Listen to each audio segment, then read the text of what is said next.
បាទសួស្តីបងប្អូនអ្នកគ្នាស្មាននឹងកំពុងតែធ្វើអីណា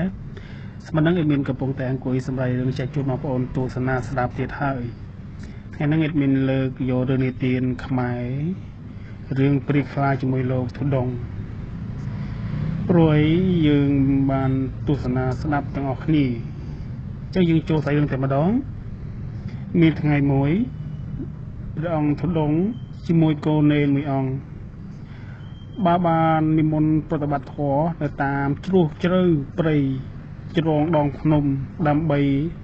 រៀនវិជ្ជាការបន្ថែមតែព្រះសង្ឃធុដងមួយអង្គនិងកូននេនក៏មិនបានដឹងថានៅក្នុងព្រៃជ្រៅមួយនឹងក៏មានភូមិអាក់កំបាំងមានជ្រោះដងភ្នំដ៏ជ្រៅខ្លាំងបំផុតនោះទេព្រះអង្គធុដងនិងកូននេនមួយអង្គក៏និមន្ត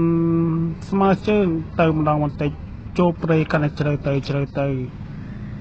ពេលនោះដល់ភូមិអាក់កំបាំងមួយជាភូមិដែលគេបោះបង់ចោលព្រះធុដងក៏នឹកស្មានថាមានអ្នកភូមិរស់នៅទាំងអស់គ្នាតែមិនដូចគំនិតរបស់ដែលជាគុណព្រះធុដងនិងកូននេននោះឡើយក្នុងភូមិនោះគឺជាភូមិខ្មោចជាភូមិរហោឋានដែលទឹកលិចតាំងពីចំនួន985មកម្លេះព្រះអង្គធុដងក៏បានប្រតិបត្តិធម៌នៅនឹងឃើញប្រជាជនជាប្រវត្តិសើចក្អាកក្អាយរាក់ទាក់នឹងព្រះអង្គធុដងជាមួយកូននេនតែព្រះអង្គធុដងទើបតែចេញប្រតិបត្តិធម៌លើកដំបូងព្រះអង្គមិនទាន់ស្វែងយល់ពីពពួកអមនុស្សឡើយនេះជាបទពិសោធន៍របស់ព្រះអង្គធុដងព្រះអង្គធុដងបានអង្គុយសមាធិក្នុងក្រោមដើមពោធិ៍មួយពេលនោះក៏មានពួកអមនុស្សចូលមកប្រកេនបានយកចំហាន់ទៅប្រកេនព្រះអង្គធុដងមួយអង្គពេលនោះហើយព្រះអង្គធុដងក៏បានចាប់អារម្មណ៍ទៅលើញាតិញោមពុទ្ធបរិស័ទទាំងអស់ក្នុងព្រៃអាក់កំបាំងមួយហ្នឹងជាមួយនឹងកូននេនថាពុទ្ធោអើយមូលហេតុអីអាត្មាមិនដឹងតែពុកអស់ញោមគឺជាពួកអមនុស្សជាពួកខ្មោចអញ្ចឹងកូននេនដែលដើរនិមន្តជាមួយព្រះអង្គធុដងក៏មានអារម្មណ៍ផ្លៃខ្លាចខ្លាំងបំផុតពេលនោះហើយព្រះអង្គធុដងក៏បានចាក់ចេញអំពីភូមិអាក់កំបាំងមួយនឹងឆ្ពោះ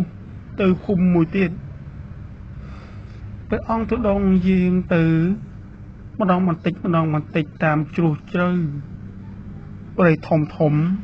មានទាំងពពួកអមនុស្សមកលងបំលាចជាមួយព្រះអង្គតែព្រះអង្គមិនខ្លាចនោះឡើយព្រះអង្គធុដងក៏បានប្រតិបត្តិធម៌នៅក្រោមដើមជ្រៃមួយអង្គឯងហើយក៏មានរុក្ខរៈទេវតាបានមកបញ្យល់សពប្រាប់ព្រះអង្គធុដងថាព្រះអង្គអើយព្រះអង្គនិមន្តទៅមុខបន្តិចទៀតទៅនឹងមានភូមិមួយហើយភូមិនោះ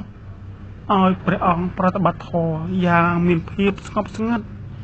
គ្មានអ្វីមកបំលាញនោះទេព្រះអង្គក៏ងើបតាំងសមាធិមកក៏និមន្តឆ្ពោះដើរទៅមុខបន្ថែមទៀតនិមន្តចូលកាន់តែព្រៃជ្រៅកូននេនក៏មានការផលពិបាកយ៉ាងខ្លាំងដែរព្រោះអីកូននេនដើរនិមន្តស្មើជើងអញ្ចឹងមានអារម្មណ៍ថាកូននេនឈឺជើងជាអីព្រោះជាក្មេង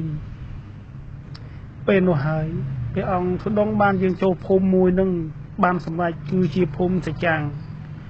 ហើយក៏បានប្រតិបត្តិធម៌បានពេញលេញនៅក្នុងភូមិនឹងនៅក្នុងភូមិសច្ចាំងមួយនឹងគេរាកទាក់បដិជគុណធុដងដែលបានមកចូលស្នាក់អាស្រ័យដល់ភូមិគេនោះព្រោះអីភូមិនឹងមិនដែលមានញាតិញោមណាទៅដល់នឹងទេជាភូមិអាក់កំបាំងមានតែព្រះអង្គធុដងម្នាក់មួយអង្គនិងកូននេនដែលមានផលព្រៃវាសនា ឈានជើងទៅដល់កន្លែងសច្ចាំងពេលនោះហើយព្រះអង្គទុដងក៏សមាធិបានសម្រេចមុនជាការរបស់ព្រះអង្គថ្ងៃបន្ទាប់មកព្រះអង្គទុដងជាមួយកូននេនក៏បានចាក់ឆ្ងាយចេញអំពីភូមិសច្ចាំងមួយដែលរុក្ខអរិយទេវតាបានបញ្យល់សពក៏យាងមកវិញក៏និមន្តមកវិញពេលនិមន្តមកវិញក៏មានព្រាយខ្លាមួយមកបំលែកព្រះអង្គសាកនៅមុនវិជាការរបស់ព្រះអង្គតើព្រះអង្គមានមុនវិជាការដល់កម្រិតណាដែលព្រះអង្គចេញអំពីវត្តមួយដែលនៅភូមិហៅថាភូមិជន់ក្តីព្រះអង្គមិនបានពោលពាក្យសម្ដីវិចារមួយណាមួយទៅព្រាយខ្លានោះឡើយព្រាយខ្លាពេលថ្ងៃក៏បៀតបៀនផ្ដាច់គុណនឹងលោកនេនតែវាមិនទាន់មានឱកាសដើម្បីចូលទៅចិត្តផ្ដាច់គុណនោះឡើយដល់ពេលផ្ដាច់គុណ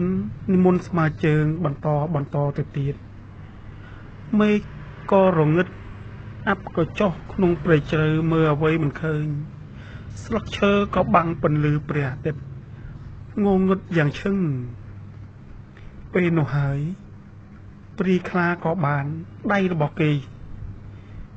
នឹងសាកមុនវិជាការទៅព្រះអង្គធុដងព្រះអង្គធុដងនិងកូននេនមួយអង្គក៏ដឹងសាច់ថាយប់នឹងសុភាពការមិនស្រួលនោះទេព្រះអង្គធុដងក៏បានអញ្ជើញលោកនេនឲ្យសឹងនៅលើ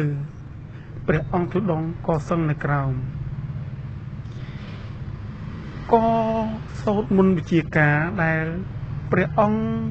បានរៀនពីមុនមកដើម្បីពត់សេមា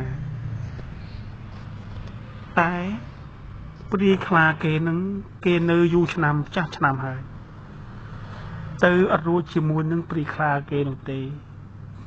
ពត់សេមាយ៉ាងម៉េចក៏ព្រាយខ្លាក៏ចូលបានដែរពេលនោះហើយព្រះអង្គទុដងក៏នឹកបរមជាការដែលធ្លាប់រៀនជាមួយសច្ចាំងក្នុងភូមិមួយនឹងក៏សូត្របន្ថែមទៀតការប្រយុទ្ធគ្នាជាមួយព្រាយខ្លានិងព្រះអង្គទុដងគឺរយៈពេល3យប់3ថ្ងៃពីព្រឹកដល់យប់ពីយប់ដល់ព្រឹក